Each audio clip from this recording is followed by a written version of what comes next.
Hello friends, welcome back to the channel. आज एक और टैक्स सेविंग स्कीम लेके आया था दोस्तों मैं आपके लिए, जो काफ़ी आपके लिए हेल्पफुल हो सकती है और रिटर्न मैक्सिमाइजेशन में भी आपको काफ़ी हेल्पफुल हो सकती है।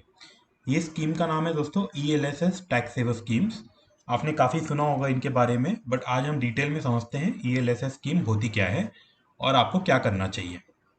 तो पहले हम समझते हैं दोस्तों, ELSS स्कीम एक म्यूचुअल फंड की स्कीम होती है। एग्जैक्टली एक जैसे एक म्यूचुअल फंड काम करता है, वैसे ही एक ELSS स्कीम भी काम करती है ना। इसमें और आपको जो रिटर्न मिलते हैं वो काफ़ी हाई होते हैं, जिसके बारे में हम थोड़ा और बात करेंगे। अगर आप कोई भी एक ELSS स्कीम में लगाते हैं दोस्तों, आपको over a period, long period, जैसे आप देखो PPF में, या आप टैक्स सेवर FD भी बनाओ, या कोई भी अदर स्मॉल सेविंग स्कीम में डालो गवर्नमेंट ऑफ इंडिया की, उनमें एक लॉक इन पीरियड होता है। राइट। ईच लॉक इन, उनका लॉक इन पीरियड जैसे PPF में 15 साल है, FD का आपको अप्रोक्सीमेटली 5 ईयर्स है, देन किसान विकास पत्र में 7 ईयर, NSE 7 ईयर्स है। ऐसे different different lock in periods होते हैं। तो ELSS स्कीम का सबसे बड़ा बेनिफिट ये है, इसमें लॉक इन पीरियड सिर्फ 3 ईयर्स का होता है। 3 साल तक अगर आप इन्वेस्टेड हो स्कीम में, आपको बेनिफिट मिल जाता है, और 3 ईयर्स के बाद लॉक इन ओपन होने के बाद आप मार्केट में जाके इसको बेच सकते हैं। ऐसे भी बोला जाता है दोस्तों, म्यूचुअल फंड्स कभी भी हमें लॉन्ग टर्म के हिसाब से लेना चाहिए। एक एडवांटेज ELSS स्कीम हमें जो देता है कि हमारा फंड 3 ईयर्स के लिए ब्लॉक कर देता है, तो आपको उससे पहले निकालने के परमिशन भी नहीं है, इसलिए आपका फंड ब्लॉक हो जाता है। विच इज़ वेरी गुड, क्योंकि लॉन्ग टर्म में ही आपको बेनिफिट देखने मिलेगा, चाहे म्यूचुअल फंड हो चाहे शेयर मार्केट हो। राइट, जैसे मैं बाकी सब वीडियोस में इसके बारे में बात करता रहा हूँ।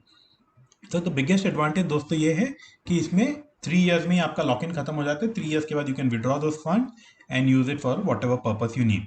बट मेरा सजेशन रहेगा दोस्तों, कभी भी म्यूचुअल फंड अगर आप डालो तो मिनिमम 10-15 ईयर्स के लिए डालो, ताकि आपको एक अच्छा कॉर्पस और एक अच्छा अमाउंट विथ गेन्स मिल सके in a long term period. Right.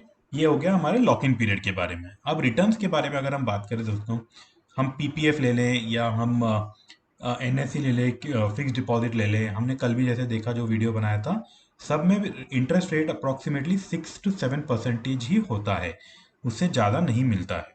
But एक चीज़ एडवांटेज उन फंड्स में ये है कि वो सिक्योर्ड है, गवर्नमेंट ऑफ इंडिया के साथ बैक्ड है, तो आपको उसमें डिप्रिशिएट होने का स्कोप नहीं है। जो ELSS स्कीम में आपको रिस्क ये है कि आपका फंड डिप्रिशिएट भी हो सकता है if the market corrects badly.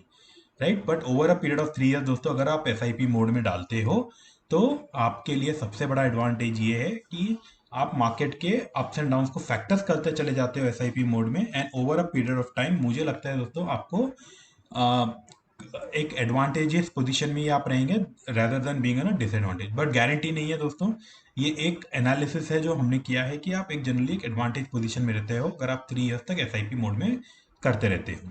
Right.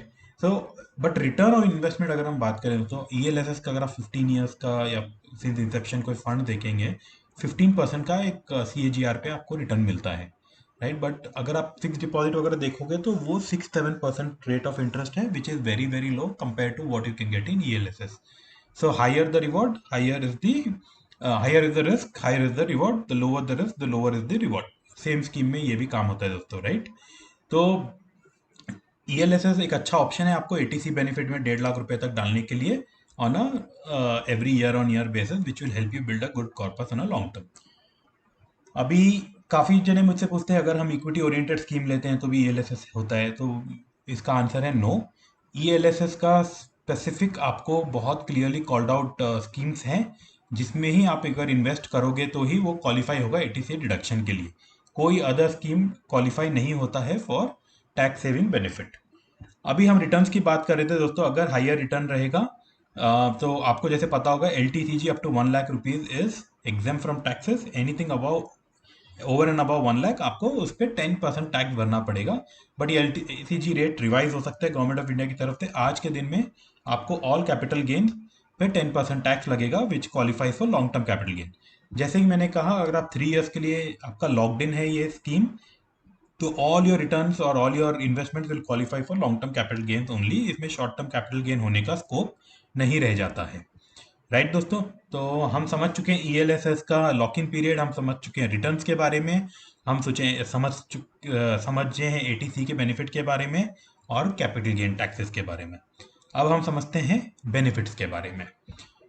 तो बेनिफिट्स में दोस्तों, पहले हाई रिटर्न, जैसे मैंने कहा, ये ELSS has the bandwidth or the scope to give you the highest ever return than compared to any other scheme that you put in ATC।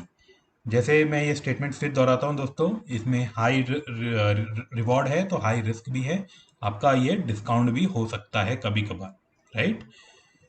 Next है दोस्तों टैक्स एग्जेम्पशन। तो इस पे तो आपको पता ही, एटीसी में टैक्स बेनिफिट आपको मिलेगा 1.5 लाख रुपए पे। तो जैसे मैं हमेशा कहता हूँ दोस्तों, एटीसी में अगर आप 1.5 लाख डालते हो, आपको इमीडिएट कैश आउटफ्लो में 45,000 रुपीज सेव हो जाता है। तो 1,50,000 माइनस 45,000, 1,05,000 ही नेट कैश आउटफ्लो होता है आपका, but the benefit that you get is on 1,50,000। तो ये पॉइंट अगर आप समझोगे दोस्तों, तो एटीसी को आप कभी खाली नहीं जाने दोगे, ये मेरा गारंटी है। सो नेक्स्ट पॉइंट है दोस्तों डाइवर्सिफिकेशन के ऊपर। ये काफ़ी अगर आप ईएलएसएस में डालते हो, इन लोग म्यूचुअल फंड में भी आपके इक्विटी में भी डालते हैं और डेट सिक्योरिटी में भी डालते हैं, तो आपको एक डाइवर्सिफिकेशन मिलता है फंड का, एंड उसी हिसाब से आपको रिटर्न मिलता है। फोर्थ पॉइंट दोस्तों वेरी इंपॉर्टेंट, ये प्रोफेशनली मैनेज्ड है। जैसे म्यूचुअल फंड्स एक फंड हाउसेस की तरह मैनेज होती है, वही सब same any of the mutual fund that you talk about, उन लोग ही हमें ईएलएसएस स्कीम भी देते हैं जिसमें आप डाल सकते हैं। तो fifth and the last important point दोस्तों, डिसिप्लिन इन्वेस्टमेंट, जिस पे मैं काफ़ी बोलता रहता हूँ। तो डिसिप्लिन इन्वेस्टमेंट दोस्तों ये ऐसा है कि अगर आप कंटिन्यूसली पैसा डालते रहो एसआईपी मोड में ऑन अ लॉन्ग टर्म, आपको बेनिफिट आता है। बट हम लोग का प्रॉब्लम ये होता है दोस्तों कि हम डालते हैं, थोड़ा रिटर्न दिखता है, हम एग्जिट कर जाते हैं। सेम स्टोरी हमारी स्टॉक में भी होती है। हम रिटर्न्स को मिनिमाइज करते हैं, लॉसेस को मैक्सिमाइज करते हैं, बल्कि हमें उल्टा करना चाहिए, राइट।